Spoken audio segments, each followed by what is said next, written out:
చిట్టి కుందేలు అడవిలో నివసిస్తూ ఉండేది. దానికి చాలా స్నేహితులుండేవి. అది తన స్నేహితులు తలుచుకొని గర్వంగా ఫీల్ అయ్యేది. ఒకరోజు అది తోడేళ్ల గుంపు అటుగా వస్తున్న పెద్ద శబ్దం విన్నది. చాలా భయపడింది. దాని స్నేహితులను సహాయం అడగాలనుకుంది. తన స్నేహితుడైన ఏనుగు దగ్గరికి వెళ్ళింది.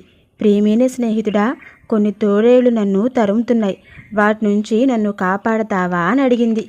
అప్పుడు ఏనుగు, అయ్యో అవునా, నీకు సహాయం చేయాలనే ఉంది, కానీ నేను చాలా బిజీగా ఉన్నాను. నువ్వు ఎలుగుబంటిని ఎందుకు సహాయం అడగకూడదు అంది. చిట్టుకుందేలు పరిగెత్తుకుంటూ ఎలుగుబంటి దగ్గరికి వెళ్ళింది. ప్రేమైన స్నేహితుడా, తోడేళ్ళు నన్ను తరుముకుంటూ వస్తున్నాయి, సహాయం చేయవా అని అడిగింది. అప్పుడు ఎలుగుబంటి ఇలా చెప్పింది, సారీ, నేను చాలా ఆకలిగా ఉన్నాను, అంతేకాకుండా నీరసంగా కూడా ఉంది. నువ్వు కోతిని ఎందుకు సహాయం అడగకూడదు అంది. చిట్టి కుందేలు కోతిని, జిరాఫీని ఇద్దరినీ సహాయం అడిగింది, కానీ ఎవ్వరూ సహాయం చేయడానికి సిద్ధంగా లేరు.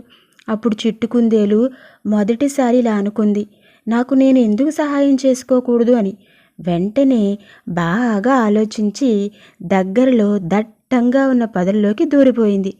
తోడేళ్ళు చిట్టి కుందేలు కనపడకపోయేసరికి వేరే జంతువును వేటాడాలని ఇంకో దిక్కుగా వెళ్ళిపోయి. చిట్టి కుందేలు రోజు ఒక పాఠం నేర్చుకుంది. మనకు మనమే సహాయం చేసుకోవాలి, సమస్యల నుంచి బయటపడడానికి మార్గాలు వెతుక్కోవాలి, ఎవ్వరి మీద ఆధారపడకూడదు.